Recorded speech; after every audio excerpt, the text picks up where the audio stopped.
નમસ્કાર મિત્રો, ધોરણ 7 પ્રકરણ 9 સમય સંખ્યા.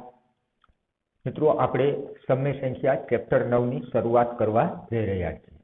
આપણે ભાગ 1 ની અંદર સૌથી પ્રથમ સમય સંખ્યાના કેટલાક પારિભાષિક શબ્દ અને તેની પ્રારંભિક સમજ મેળવીશું અને ત્યારબાદ તેના પ્રયત્ન કરવાના અને સ્વાધ્યાયના દાખલા ગણવા પ્રયત્ન કરીશું. સૌથી પ્રથમ આપણે આ ભાગની અંદર કેટલાક તેના શબ્દો જેવા કે સમય સંખ્યા કોને કહેવાય, સમય સંખ્યાની સરખામણી કરવી, સમય સંખ્યાને સંખ્યા રેખા પર દર્શાવવી અને બે સમય સંખ્યા વચ્ચેની સમય સંખ્યા મેળવવી જેવા મુદ્દા સમજવાના છે. એટલે જ્યાં જરૂર પડે ત્યાં નોટબુકની અંદર લખતા રહેશો, જેથી તમને દાખલા ગણવામાં સરળતા રહે. મિત્રો, તમે હજુ સુધી મારી ચેનલ કિરણ માકાશના તેને સબસ્ક્રાઇબ ન કરી હોય તો અવશ્ય સબસ્ક્રાઇબ કરો અને તેની બાજુમાં જે બેલ આઇકોન આવે તેના પર ક્લિક કરો, જેથી તમને મારા આગામી વિડીયોનું નોટિફિકેશન સરળતાથી મળતું રહે. તો ચાલો સૌથી પ્રથમ સમજીએ કે સમય સંખ્યા કોને કહેવાય. હવે મિત્રો, સમય સંખ્યા તો સૌથી પ્રથમ જે સમય શબ્દ છે, આ સમય શબ્દનો ઉદ્ભવ ગુણોત્તર શબ્દ પરથી થયો છે. સમય શબ્દનો ઉદ્ભવ ગુણોત્તર શબ્દ પરથી થયો છે. તમે ગુણોત્તર અને પ્રમાણ આ ચેપ્ટર તો શીખી જ ગયા છો. કોઈ પણ બે સંખ્યાનો ગુણોત્તર કઈ રીતે લખી શકાય, ગુણોત્તર કોઈ પણ બે સંખ્યા હોય એનો ગુણોત્તર લખતા તમને આવડે અને અપૂર્ણાંકનો જો થોડો ઘણો ખ્યાલ હશે તો સમય સંખ્યાની સમજ તમને મળી જશે. તો આપણને આ એક મુદ્દો યાદ હોવો જોઈએ કે સમય શબ્દ, આ સમય શબ્દ એનો ઉદ્ભવ કે ઉત્પત્તિ કયા શબ્દ પરથી થઈ છે. તો મિત્રો, સૌથી પ્રથમ પોઈન્ટ આઉટ કરીએ એટલે કે નોટબુકની અંદર તમે લખી શકો છો કે સમય શબ્દની ઉદ્ભવ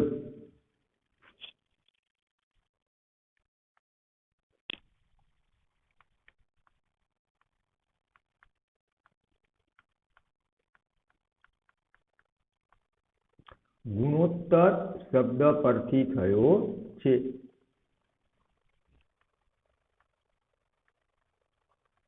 હવે તમને ગુણોત્તરનો તો ખ્યાલ જ છે, ગુણોત્તરને કઈ રીતે લખાય, કઈ રીતે વંચાય. તો આપણે કોઈ પણ બે સંખ્યાનો ગુણોત્તર આ રીતે લખતા હતા અને કઈ રીતે વંચાય મિત્રો, 3/2.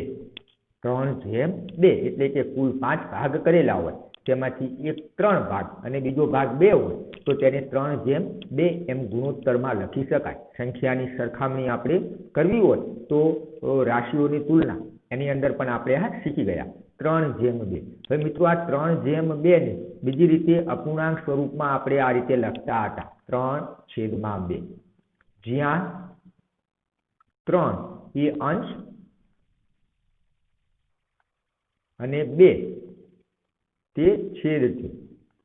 3 ને અંશ કહેવાય અને 2 ને છેદ કહેવાય. તો અહીંયા ગુણોત્તર 3/2 એને આપણે 3/2 એ રીતે પણ લખી શકીએ. તો મિત્રો, અહીં તમે જોઈ શકો છો કે 3 અને 2 બંને કેવી સંખ્યા છે, તમે શીખી ગયા છો સંખ્યાના પ્રકાર. તો 3 અને 2 બંને કેવી સંખ્યા છે યાદ કરો, તો બંને પ્રાકૃતિક સંખ્યા છે. એટલે કે બંને ધન પૂર્ણાંક છે. પ્રાકૃતિક સંખ્યાને ધન પૂર્ણાંક પણ કહેવાય અને ગણતરીની સંખ્યા પણ કહેવાય. ચાલો યાદ કરો છો કે તમે કઈ કઈ સંખ્યા વિશે શીખી ગયા છો. તો મિત્રો, સૌથી પ્રથમ તમે પ્રાકૃતિક સંખ્યા વિશે શીખ્યા હતા. પ્રાકૃતિક સંખ્યા એટલે ધન સંખ્યા. ત્યારબાદ તેમાં શૂન્ય ઉમેરીએ એટલે પૂર્ણ સંખ્યા વિશે તમે શીખ્યા હતા. ત્યારબાદ ધન પૂર્ણાંક શૂન્ય અને તેમાં ઋણ પૂર્ણાંક ઉમેરીએ તો તેને આપણે પૂર્ણાંક સંખ્યા કહેતા હતા. અને પૂર્ણાંક સંખ્યા ન હોય અને કોઈ સંખ્યાના ભાગ કરેલા હોય ત્યારે આપણે અપૂર્ણાંક વિશે પણ શીખી ગયા છીએ. તો આ અપૂર્ણાંકનો ખ્યાલ પણ આપણને સમય સંખ્યા સમજવામાં મદદરૂપ છે. પ્રથમ આપણે ગુણોત્તર શબ્દ પરથી સમજીએ છીએ કે સમય સંખ્યા કોને કહેવાય. તો ગુણોત્તર શબ્દ પરથી સમયનો ઉદ્ભવ થયો. ગુણોત્તર 3/2 એને અંશ અને છેદમાં 3/2 એમ લખી શકાય, જ્યાં 3 એ અંશ અને 2 એ છેદ છે. હવે અહીં 3 અને 2 એ બંને પ્રાકૃતિક સંખ્યા છે. હવે માની લો મિત્રો કે કોઈ બે પૂર્ણાંક સંખ્યા હોય અને તેને ગુણોત્તર સ્વરૂપમાં લખીએ તો કઈ રીતે લખી શકાય? અહીં આપણને કોઈ પૂર્ણાંક સંખ્યા આપેલી નથી, એટલે આપણે માની લઈએ કે એક પૂર્ણાંક સંખ્યા p અને બીજી પૂર્ણાંક સંખ્યા q છે. એક પૂર્ણાંક સંખ્યા p અને બીજી પૂર્ણાંક સંખ્યા q છે. તો p અને q નો ગુણોત્તર કઈ રીતે લખી શકાય? તમે યાદ કરો ત્યાં સુધીમાં તમને અહીં વિડીયો ઉપર લખાણ કાર્ય હું કરું છું ત્યાં સુધી તમે યાદ કરો કે પૂર્ણાંક સંખ્યા p અને q ને ગુણોત્તર સ્વરૂપમાં તમે કઈ રીતે લખશો?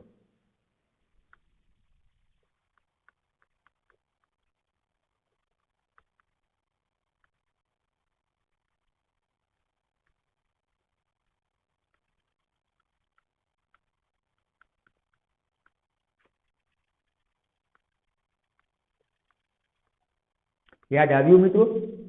તો બે પૂર્ણાંક સંખ્યા p અને q ને ગુણોત્તર સ્વરૂપમાં લખવું હોય તો p જેમ q એમ લખી શકાય. આપણે ગુણોત્તર લખતા શીખી ગયા છીએ. જે બે સંખ્યાનો ગુણોત્તર લખવાનો હોય તેમાં પ્રથમ સંખ્યા હોય તેને અંશમાં લેવાય અને બીજી સંખ્યા હોય તેને છેદમાં લેવાય. હવે મિત્રો આ p જેમ q ગુણોત્તરને અપૂર્ણાંક સ્વરૂપમાં આપણે લખીએ તો p છેદમાં q લખી શકાય. તો આ મિત્રો જે ગુણોત્તર p છેદમાં q એટલે કે pq સ્વરૂપમાં દર્શાવેલો હોય, જે ગુણોત્તર pq સ્વરૂપમાં દર્શાવેલો હોય તેને સમમેય સંખ્યા કહેવાય. તો ચાલો આપણે વ્યવસ્થિત લખીએ. મિત્રો જ્યાં પણ જરૂર પડે ત્યાં નોટબુકની અંદર લખતા રહેજો. તો હવે સમમેય સંખ્યા કોને કહેવાય એનો થોડોક ખ્યાલ તમને આવ્યો હશે કે કોઈ પણ સંખ્યાને અથવા તો જે સંખ્યાને અથવા કોઈ પણ સંખ્યાને, ચાલો આપણે જે સંખ્યા શબ્દનો ઉપયોગ કરીએ.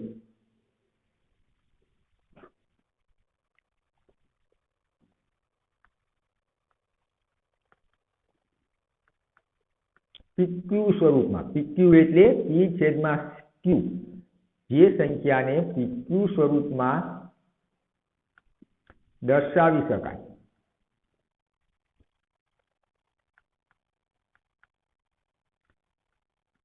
તે સંખ્યાને સમમેય સંખ્યા કહેવાય.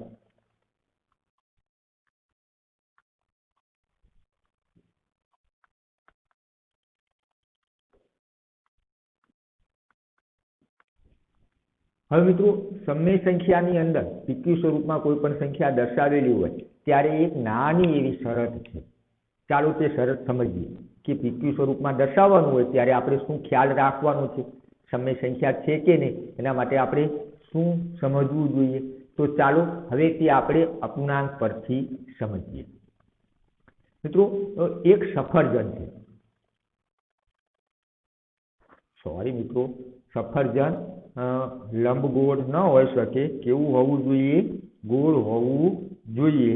તો આપણે સફરજનને ગોળ દર્શાવવા પ્રયત્ન કરીએ.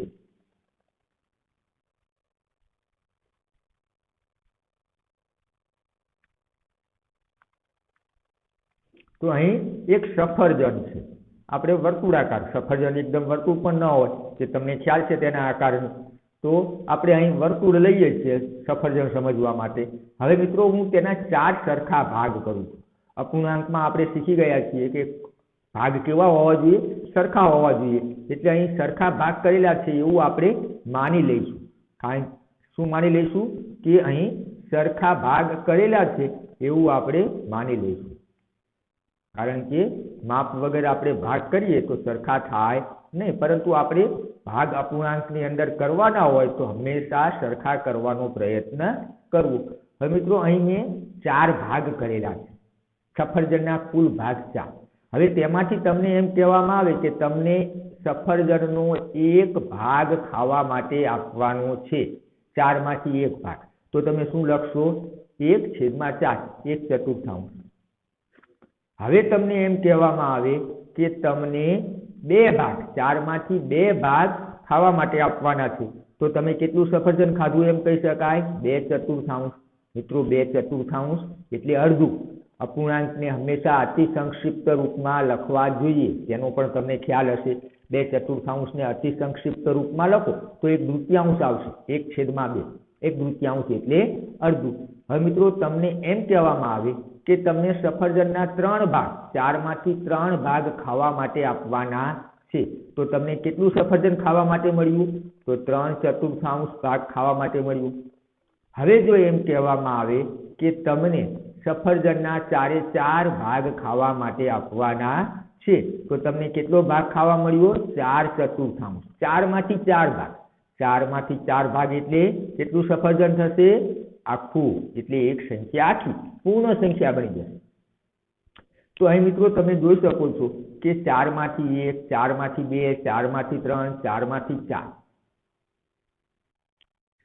હવે મિત્રો આપણે કોઈ પણ સફરજનના તમને એમ કહેવામાં આવે કે એક સફરજન છે તેના 0 ભાગ કરો. કેટલા ભાગ? 0 ભાગ કરો અને એમાંથી 1 ભાગ તમારે ખાવાનો છે. તો શું આ શક્ય છે? એક સફરજનના 0 ભાગ કરવાના અને એમાંથી 1 ભાગ તમારે ખાવાનો. તો આ શક્ય છે? ના મિત્રો. સફરજનના 0 ભાગ કરવાના એટલે એક પણ ભાગ જ નથી કરવાના, આખું સફરજન રાખવાનું. તો તમે ભાગ જ નથી કરતા તો તમે તેમાંથી 1 ભાગ, 2 ભાગ, 3 ભાગ એ કઈ રીતે લઈ શકશો? તો આપણે કુલ ભાગ કરતા જ નથી. તો એના પરથી આપણે કહી શકીએ કે સમય સંખ્યાની અંદર કે અપૂર્ણાંકની અંદર છેદમાં ક્યારેય 0 આવે નહીં. એટલે કે સમય સંખ્યાની વાત કરીએ તો PQ સ્વરૂપમાં લખેલી હોય તો અહીંયા Q છેદ છે તો આ છેદ ઇઝ નોટ ઇક્વલ ટુ 0. પ્રથમ તો આ સમજી લઈએ કે સમય સંખ્યાની અંદર જ્યારે કોઈ પણ સંખ્યાને PQ સ્વરૂપમાં લખેલી હોય ત્યારે તેને સમય સંખ્યા કહેવાય, પરંતુ Q is not equal to 0. છેદમાં ક્યારેય 0 હોઈ શકે નહીં. તો હવે ચાલો આપણે સંખ્યામાં વ્યાખ્યામાં થોડો ઉમેરો કરીએ.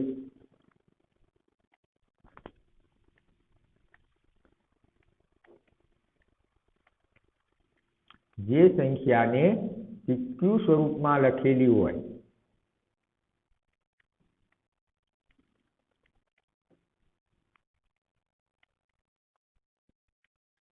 અને Q is not equal to 0.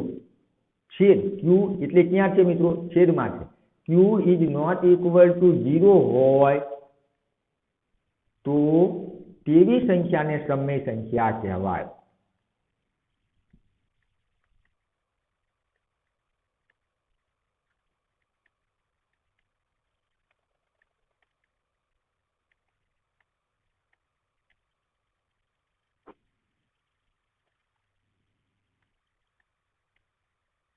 મિત્રો આ યાદ રાખજો, જે સંખ્યા PQ સ્વરૂપમાં લખેલી હોય અને Q is not equal to 0 હોય તો તેવી સંખ્યાને સમય સંખ્યા કહેવાય.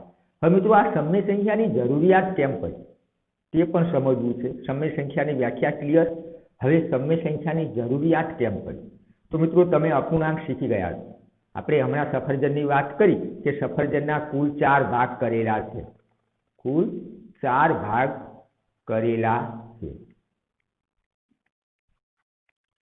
તેમાંથી હું તમને એમ કહું કે તમારે -1 ભાગ ખાવા માટે લેવાનો છે. તો શું -1 ભાગ ખાવા માટે લઈ શકો ખરા? ના, -1 ભાગ ખાવા માટે ન લઈ શકીએ. કારણ તો 4માંથી 4 ભાગ ખાઈ શકીએ, 3 ભાગ, 2 ભાગ, 1 ભાગ અથવા 0 એક પણ ભાગ ન પણ ખાઈએ. પણ 0 થી ઓછો ભાગ આપણે ઉપયોગમાં લઈ શકીએ નહીં. આપણે ધોરણ 7 સુધી પ્રથમ સત્રની અંદર એવું પણ શીખી ગયા છીએ કે ઉત્તર દિશાને આપણે પ્લસ વડે દર્શાવીએ, એટલે કે ધન પૂર્ણાંક વડે દર્શાવીએ તો તેની વિરોધી દિશા એટલે દક્ષિણ દિશાને માઇનસ વડે દર્શાવતા હતા. આવું આપણે પૂર્ણાંક સંખ્યાના ચેપ્ટરની અંદર આવી ગયું છે. જો ઉપર તરફ ગતિ કરવાની હોય એટલે કે પગથિયા ઉપર ચડવાના હોય, આપણે વાંદરાવાળું ઉદાહરણ હતું કે વાંદરો એક કૂદકામાં 3 પગથિયા ઉપર ચડે, બીજા કૂદકામાં 2 પગથિયા નીચે આવે, ત્યારે તેને નિશાની દ્વારા દર્શાવતા હતા કે ઉપર તરફ પગથિયા ઉપર તરફ જો કોઈ વસ્તુ ગતિ કરતી હોય તો તેને પ્લસ વડે દર્શાવીએ, તો નીચે તરફ જઈએ તો તેને માઇનસ વડે દર્શાવતા હતા. તો મિત્રો આ ઋણ પૂર્ણાંક અપૂર્ણાંકમાં શક્ય નથી. ઋણ પૂર્ણાંક દર્શાવવા ઋણ અપૂર્ણાંક દર્શાવી શકાતા નથી. કેમ? તો 4 માંથી -1 ભાગ લખી શકાય નહીં. તો આવી સંખ્યા દર્શાવવા માટે એટલે કે ઋણ અપૂર્ણાંક દર્શાવવા માટે સમય સંખ્યાની જરૂરિયાત પડે છે. ઋણ અપૂર્ણાંક દર્શાવવા માટે સમય સંખ્યાની જરૂરિયાત પડે છે. તો મિત્રો ચાલો હવે સમય સંખ્યાની વ્યાખ્યામાં થોડોક ઉમેરો કરીએ કે જે સમય સંખ્યાને PQ સ્વરૂપમાં લખેલી હોય, Q is not equal to 0 એટલે કે છેદમાં 0 ન હોવા જોઈએ. ધન પૂર્ણાંક હોય તો પણ ચાલે, ઋણ પૂર્ણાંક હોય તો પણ ચાલે, અને અંશની અંદર કોઈ પણ સંખ્યા હોય શકે. તો અહીંયા P ની અંદર કઈ કઈ સંખ્યા હોઈ શકે? મિત્રો આના પરથી સમય સંખ્યાના પ્રકાર નક્કી થાય છે. P માં એટલે કે P ની અંદર ધન પૂર્ણાંક પણ હોઈ શકે, ઋણ પૂર્ણાંક પણ હોઈ શકે અને શૂન્ય પૂર્ણાંક પણ હોઈ શકે. P ની અંદર તમે કોઈ પણ સંખ્યા લખી શકો, પરંતુ Q is not equal to 0. Q માં ક્યારેય શૂન્ય આવે નહીં. તો હવે મિત્રો આપણે સહેલાઈથી કહી શકીશું કે આપેલી સંખ્યા સમય સંખ્યા છે કે નહીં. ઉદાહરણ તરીકે અહીંયા હું લખું 2/3. તો સમય સંખ્યા છે, આપણે છેદનું જ અવલોકન કરવાનું છે કે અહીં છેદમાં શૂન્ય નથી, માટે તે સમય સંખ્યા છે. 5/0. તો મિત્રો આ સમય સંખ્યા નથી, કારણ કે છેદમાં શૂન્ય આવે છે. -4/3. તો સમય સંખ્યા છે. કેવી સંખ્યા છે? કારણ કે છેદમાં Q is not equal to 0 છે, માટે સમય સંખ્યા છે. 0/-5. તો મિત્રો આ પણ સમય સંખ્યા છે, કારણ કે છેદની અંદર શૂન્ય ન હોવાનું. મિત્રો આપણે આગળ પ્રામાણિક સમય સંખ્યા વિશે શીખીશું, ત્યારે વ્યાખ્યામાં થોડોક ઉમેરો કરીશું, પરંતુ અહીં માત્ર આપણે શું સમજીએ છીએ? આપેલી સંખ્યા સમય સંખ્યા છે કે નહીં. તો Q ની અંદર Q is not equal to 0 આટલું ધ્યાન રાખવાનું છે. અંશની અંદર ધન, ઋણ કે શૂન્ય કોઈ પણ હોઈ શકે. ચાલો મિત્રો હવે આપણે સમય સંખ્યાના પ્રકાર વિશે સમજીએ.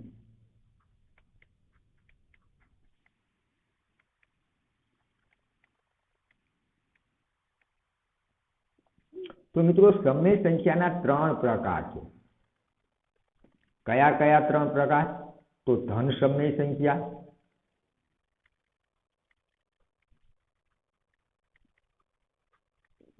ત્યારબાદ ઋણ સમય સંખ્યા,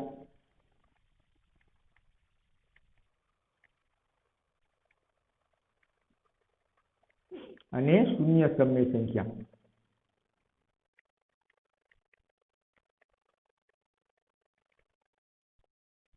હવે મિત્રો તમે આની વ્યાખ્યા સારી રીતે સમજ્યા હશો તો ત્રણેય પ્રકાર વિશે તમને સહેલાઈથી ખ્યાલ આવી જશે. આપણે વ્યાખ્યાની અંદર શું સમજ્યા? Q is not equal to 0 અને P એટલે કે અંશ, અંશની અંદર ધન પૂર્ણાંક, ઋણ પૂર્ણાંક અને શૂન્ય પૂર્ણાંક હોઈ શકે.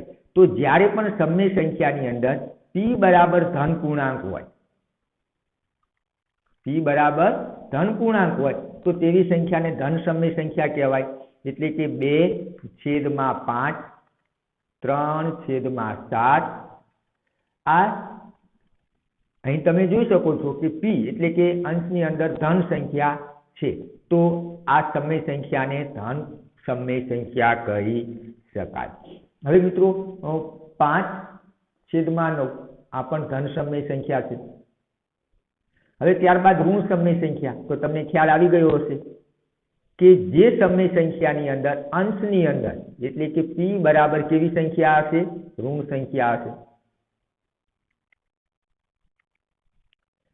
તો જે સમય સંખ્યાની અંદર P બરાબર ઋણ સંખ્યા હોય એટલે કે -1/3, -4/5, -9/7 આ બધી સમય સંખ્યા ઋણ સમય સંખ્યા છે. અંશની અંદર ઋણ પૂર્ણાંક હોય તો ઋણ સમય સંખ્યા, અંશની અંદર ધન સમય સંખ્યા હોય તો ધન પૂર્ણાંક હોય તો ધન સમય સંખ્યા, અને શૂન્ય સમય સંખ્યા જ્યારે પણ P બરાબર 0 હોય, P બરાબર 0 હોય તો આપણે તેને શૂન્ય સમય સંખ્યા કહીશું, એટલે કે 0/5. છેદની અંદર q is not equal to 0. હવે મિત્રો અહીંયા હું એક સંખ્યા લખું 4/-2. તો આને કેવી સમય સંખ્યા કહેવાય? ધન સમય સંખ્યા કહેવાય કે ઋણ સમય સંખ્યા કહેવાય?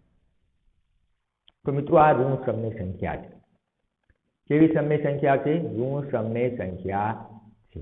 આપણે જ્યારે પ્રામાણિક સ્વરૂપ સમજીશું ત્યારે તમને વધારે ખ્યાલ આવશે, એટલે આપણે તેની ચર્ચા ત્યાં કરીશું. તો ચાલો હવે આપણે સમય સંખ્યા કોને કહેવાય, સમય સંખ્યાના પ્રકાર, હવે ત્યારબાદ ધન ઋણ સમય સંખ્યા વિશે શીખી ગયા. હવે સમાન સમય સંખ્યા કઈ રીતે મેળવી શકાય તેનો અભ્યાસ કરીએ.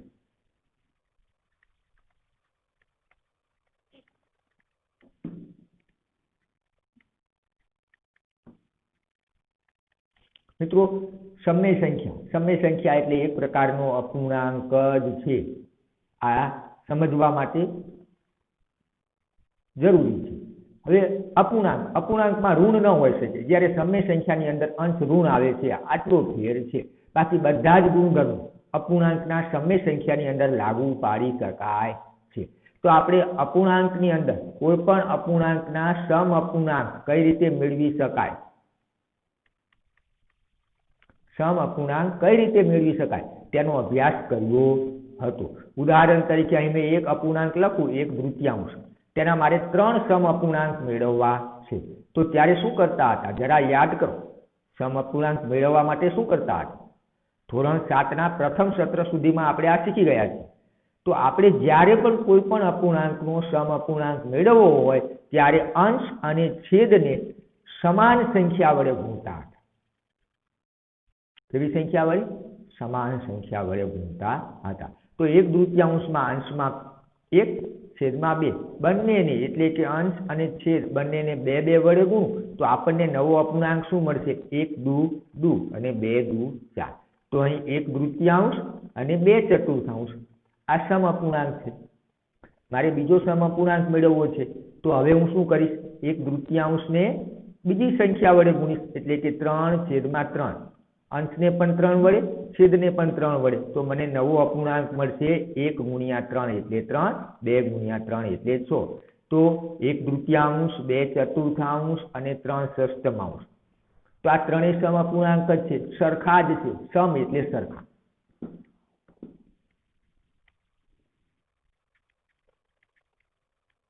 સમ એટલે સરખા. આ ત્રણેય સરખા જ છે.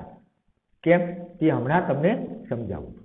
હજુ મારે ત્રીજો સમ અપૂર્ણાંક મેળવવો છે, તો હું શું કરીશ? 1/3 અંશ અને છેદને સમાન સંખ્યા વડે ગુણીશ. પ્રથમ 2 વડે ગુણ્યા, ત્યારબાદ 3 વડે, હવે 4 વડે ગુણાકાર કરીશ. તો 4/4. તો 4 × 4, 4×2 8.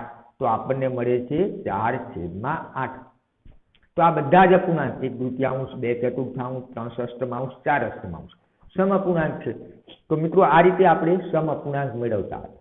તો આ જ રીતે આપણે સમસમય સંખ્યા પણ મેળવી શકીએ. તો તમારે જ્યારે પણ સમાન સમય સંખ્યા અથવા તો સમ એટલે સરખું, સમાન સમય સંખ્યા મેળવવાની હોય ત્યારે શું કરવાનું છે? અંશ અને છેદને સરખી સંખ્યા વડે ગુણવાના છે. અહીંયા હું લખી દઉં છું કે સમાન સંખ્યા મેળવવા માટે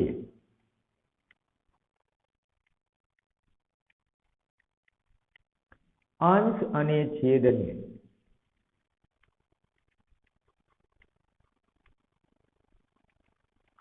સરખી સંખ્યા વડે ગુણવા જોઈએ. સમાન સંખ્યા વડે. કેવી સંખ્યા વડે? સમાન સંખ્યા વડે ગુણવા જોઈએ.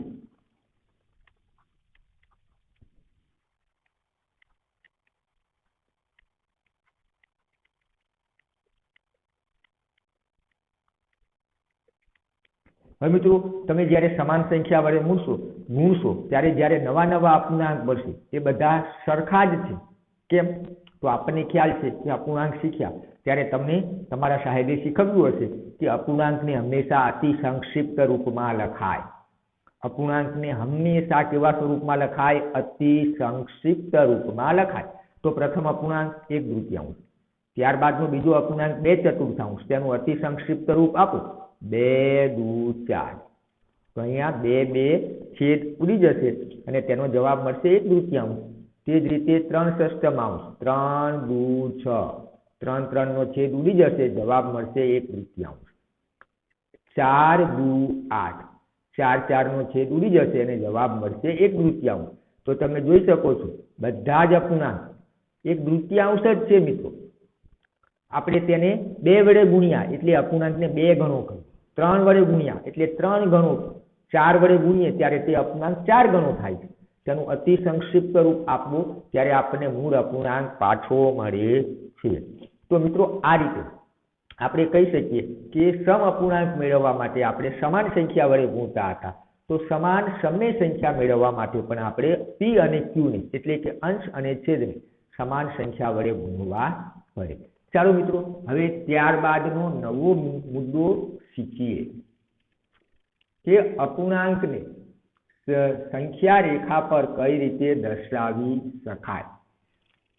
તે આપણે શીખી ગયા છીએ અપૂર્ણાંકને સંખ્યા રેખા પર. તો હવે આપણે નવો મુદ્દો શીખવાનો છે કે સમય સંખ્યાને સંખ્યા રેખા પર કઈ રીતે દર્શાવી શકાય.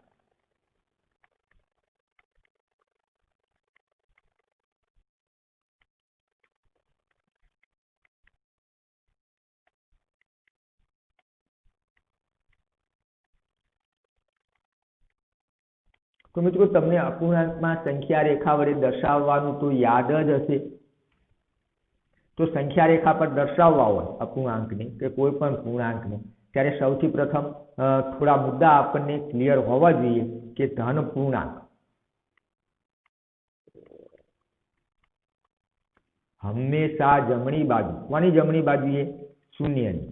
હંમેશા શૂન્યની જમણી બાજુએ દર્શાવી શકાય, જમણી બાજુએ આવે. તે જ રીતે ઋણ પૂર્ણાંક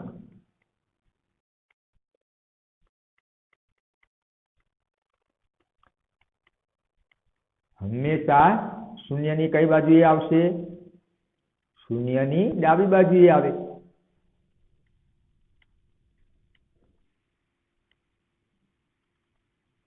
તો મિત્રો આપણે સંખ્યા રેખા પર શૂન્યને ક્યાં દર્શાવીશું? વચ્ચેથી. અને આ મિત્રો ઘણી વખત વિદ્યાર્થીઓ ભૂલ કરે છે કે ઘણા વિદ્યાર્થીઓ આ ભૂલ કરે છે, સંખ્યા રેખા દર્શાવવાની હોય તો શૂન્ય તો દર્શાવતા જ નથી. મિત્રો કોઈ પણ સંખ્યા રેખા દર્શાવવાની હોય ત્યારે સંખ્યા રેખા પર શૂન્ય તો અવશ્ય આવે. તેના આધારે જ આપણે ધન અને ઋણને અલગ કરી શકીએ છીએ. હવે અપૂર્ણાંકને આપણે દર્શાવવાના હોય ત્યારે શું કરતા? ઉદાહરણ તરીકે અહીંયા હું લખું 1/4. મારે 1/4 સંખ્યા રેખા પર દર્શાવવા છે. મિત્રો જે રીતે આપણે અપૂર્ણાંકને સંખ્યા રેખા પર દર્શાવતા હતા તે જ રીતે સમય સંખ્યાને સંખ્યા રેખા પર દર્શાવી શકાય. તો મિત્રો સૌથી પ્રથમ કાર્ય તમારે જે સમય સંખ્યા અથવા તો અપૂર્ણાંક આપેલો છે, PQ સ્વરૂપ એટલે અપૂર્ણાંક, સૌથી પ્રથમ તમારે એ નક્કી કરવાનું છે કે આપેલો અપૂર્ણાંક કઈ બે પૂર્ણાંક સંખ્યાની વચ્ચે આવે, એટલે કે કયા બે પૂર્ણાંકની વચ્ચે આવે. તો મિત્રો અહીંયા તમને 1/4 એટલે કે અપૂર્ણાંક જ આપેલો છે 1/4, તેની આગળ પૂર્ણાંક આપેલો નથી. આપણે મિશ્ર અપૂર્ણાંકની અંદર જોઈ ગયા છીએ અપૂર્ણાંકના 3 પ્રકાર હતા, બરાબર? કેટલા પ્રકાર હતા? 3 યાદ છે? શુદ્ધ, અશુદ્ધ અને મિશ્ર. તો જ્યારે પણ મિશ્ર અપૂર્ણાંક હોય ત્યારે તેની અંદર પૂર્ણાંક અને અપૂર્ણાંક બંને આપેલા હોય. તો અહીંયા જે અપૂર્ણાંક છે તે મિશ્ર અપૂર્ણાંક નથી, એટલે કે તેની અંદર કોઈ પૂર્ણાંક સંખ્યા નથી. શુદ્ધ અપૂર્ણાંક છે. શુદ્ધ અપૂર્ણાંક હંમેશા 1 કરતા નાનો હોય, એટલે કે અંશ કરતા છેદ મોટો હોય. અંશ કરતા છેદ મોટો હોય, જ્યારે અંશ કરતા છેદ મોટો હોય તો શુદ્ધ અપૂર્ણાંક કહેવાય. અંશ કરતા છેદ નાનો હોય તો અશુદ્ધ અપૂર્ણાંક કહેવાય. મિત્રો અશુદ્ધ અપૂર્ણાંક 1 કરતા મોટો હોય એટલે ફરજિયાત તેને આપણે મિશ્ર અપૂર્ણાંકમાં ફેરવતા હતા. તો અશુદ્ધ અપૂર્ણાંકની અંદર પણ પૂર્ણાંક સમાયેલો છે અને મિશ્ર અપૂર્ણાંકમાં લખેલું હોય ત્યારે તેની આગળ પૂર્ણાંક સંખ્યા લખેલી જ હોય. તો અહીંયા આગળ પૂર્ણાંક નથી મતલબ શૂન્ય, કોઈ પણ સંખ્યા ન હોય, કશું જ નહીં, તે દર્શાવવા માટે આપણે શૂન્યનો ઉપયોગ કરીએ છીએ. તો મિત્રો આપણે કહી શકીએ કે 1/4 શૂન્ય અને 1 ની વચ્ચે આવે. શૂન્ય અને 1 ની વચ્ચે આવે. સૌથી પ્રથમ આપણને આ ખ્યાલ આવવો જોઈએ. હવે મિત્રો હું -1/4 લખું તો અહીં પણ અપૂર્ણાંક જ છે, પરંતુ શૂન્યથી કઈ બાજુએ? ડાબી બાજુએ ખસવું પડશે અને ઋણની વાત છે તો અહીંયા આગળ શૂન્ય પૂર્ણાંક હશે, પણ શૂન્યથી -1 તરફ જવાનું છે. તમને જે સમય સંખ્યા આપેલી છે તે ઋણ છે, માટે આ -1/4 આગળ શૂન્ય પૂર્ણાંક આપેલા છે. કોઈ પણ પૂર્ણાંક ન આપેલો હોય ત્યારે શૂન્ય લેવાના છે. તો શૂન્ય અને -1 ની વચ્ચે આવશે. આ શૂન્ય અને -1 ની વચ્ચે આવે. હવે મિત્રો અહીંયા હું લખું 2.3/4. 2.3/5. હવે તો મિત્રો અહીંયા તમે જોઈ શકો છો આ મિશ્ર અપૂર્ણાંક છે, તેની આગળ 2 આપેલા છે તે પૂર્ણાંક છે. 2 આપેલા છે તે પૂર્ણાંક છે. તો આ સંખ્યા કયા 2 પૂર્ણાંકની વચ્ચે આવશે?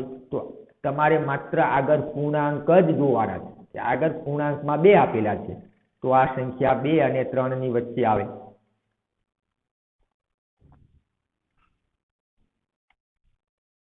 જો આગળ પૂર્ણાંક ન આપેલા હોય તો આપણે શૂન્ય લઈ લઈશું. શૂન્ય પછી 1 આવે, અને જો તમને આપેલી સંખ્યા ઋણ હોય તો -1 આવે. ચાલો મિત્રો તેવું પણ ઉદાહરણ લઈએ. અહીંયા હું એક સંખ્યા લખું છું -3.5. તો અહીં પૂર્ણાંકમાં તમને -3 આપેલા છે. પૂર્ણાંકમાં -3 આપેલા છે. તો આ સંખ્યા કોની વચ્ચે આવશે? -3 અને તેના પછી શું આવે મિત્રો? -4. તો આ સંખ્યા -3 અને -4 ની વચ્ચે આવે.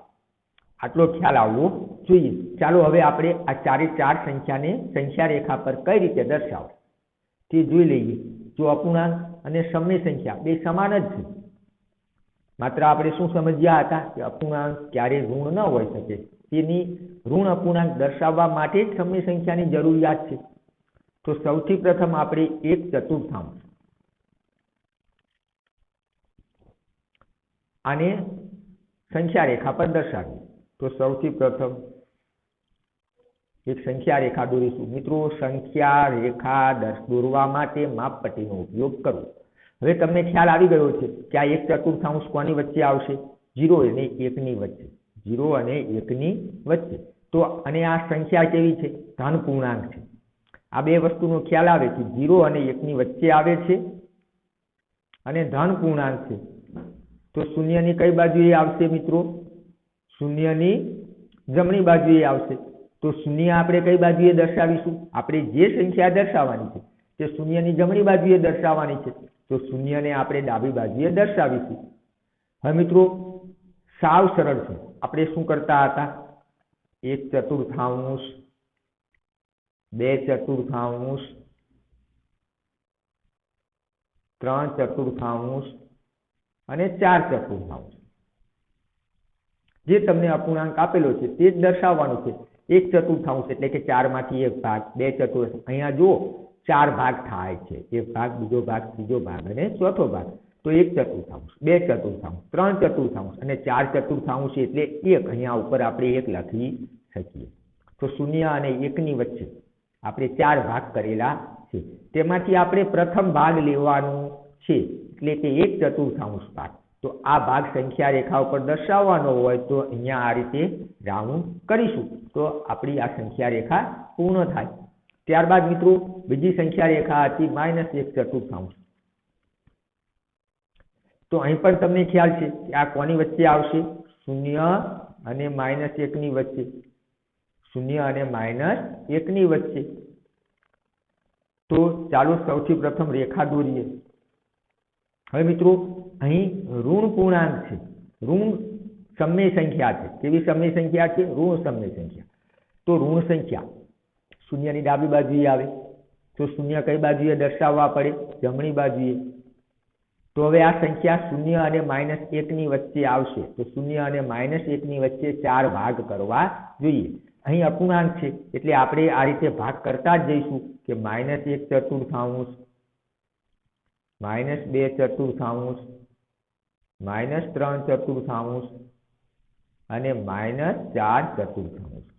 -4/4 એટલે મિત્રો શું કહી શકીએ? -1.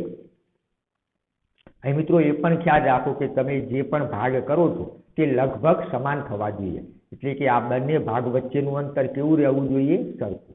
અહીંયા આપણે -1/4 દર્શાવવાના હતા, તો અહીંયા -1/4 છે, ત્યાં રીતે રાઉન્ડ કરીશું. 4 માંથી 1 ભાગ, તો -1 ભાગ લેવાનો છે. તો આ રીતે સંખ્યા રેખા દર્શાવી શકીએ.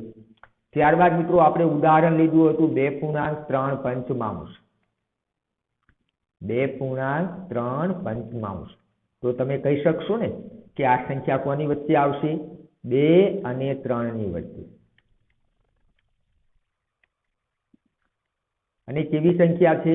ધન સમય સંખ્યા છે.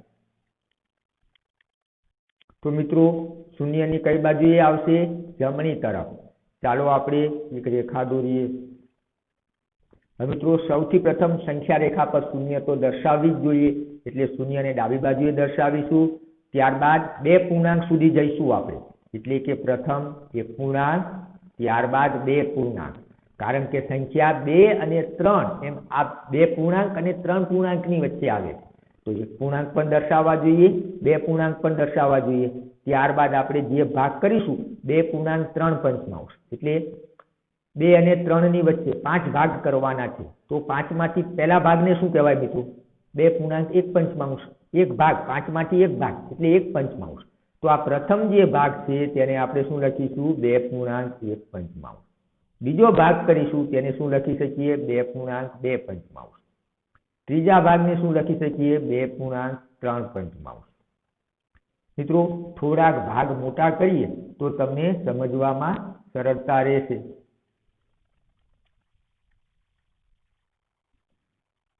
તો આ પ્રથમ ભાગ એને હું લખીશ 2.1/5. 5 માંથી 1 ભાગ. આપણે કુલ કેટલા ભાગ કરવાના છે? 5. તેમાં પ્રથમ ભાગ એટલે 1/5. બીજો ભાગ કરું તેને શું લખાય? 2.2/5. ત્રીજા ભાગને શું લખી શકાય મિત્રો? 2.3/5. આ બે રહ્યા તે હંમેશા અહીંયા લખવાનો પ્રયત્ન કરવો. ત્યારબાદ મિત્રો ચોથા ભાગને શું લખી શકાય? 2.4/5. અને પાંચમો ભાગ એટલે 2.5/5. તો 5/5 એટલે 5 માંથી 5 ભાગ એટલે એક પૂર્ણ સંખ્યા. તો 2 પૂર્ણાંક હતા અને ત્યારબાદ એમાં એક પૂર્ણ સંખ્યા ઉમેરાય. 2 + 5/5. આપણે દશાંશ અપૂર્ણાંકમાં શીખી ગયા હતા. તો 2 + 1 એટલે શું થશે મિત્રો? 3. તો અહીંયા આપણે 3 લખીએ. હવે આપણે કઈ સંખ્યા દર્શાવવાની હતી? 2.3/5. તો આ રહ્યા 2.3/5.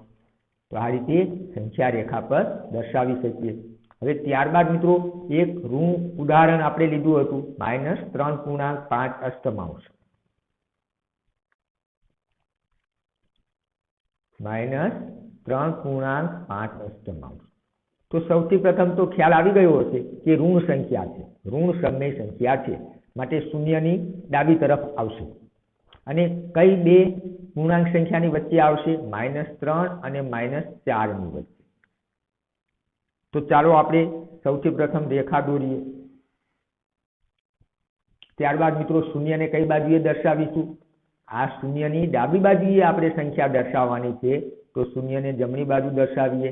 ત્યારબાદ -1, ત્યારબાદ -2 અને -3 સુધી આપણે દર્શાવીશું. હવે -3 પછી આપણે 8 ભાગ કરવાના છે. તો પ્રથમ ભાગ તેને આપણે શું લખીશું? -3.1. આ બીજો ભાગ તેને શું લખીશું? -3.2. ત્રીજો ભાગ એને શું લખીશું? -3.3. ચોથો ભાગ -3.4. ત્યારબાદ પાંચમો ભાગ કરીએ તો -3.5. છઠ્ઠો ભાગ કરીશું -3.6. સાતમા ભાગને શું લખીશું? -3.7. અને આઠમો ભાગ એટલે -3.8. એટલે શું થશે? -4. તો સંખ્યા -3 અને -4 ની વચ્ચે આવે અને -3.5 આ રહ્યા, તો ત્યાં આપણે રાઉન્ડ કરીશું. તો આ રીતે આપણે સહેલાઈથી સમય સંખ્યાને સંખ્યા રેખા પર દર્શાવી શકીશું. હવે મિત્રો હવે પછીના ભાગની અંદર આપણે પ્રમાણિત સ્વરૂપમાં સમય સંખ્યાને કઈ રીતે દર્શાવી શકાય અને સમય સંખ્યા વચ્ચેની સમય સંખ્યા કઈ રીતે લખી શકાય તેનો અભ્યાસ કરીશું અને ત્યારબાદ આપણે દાખલા ગણીશું.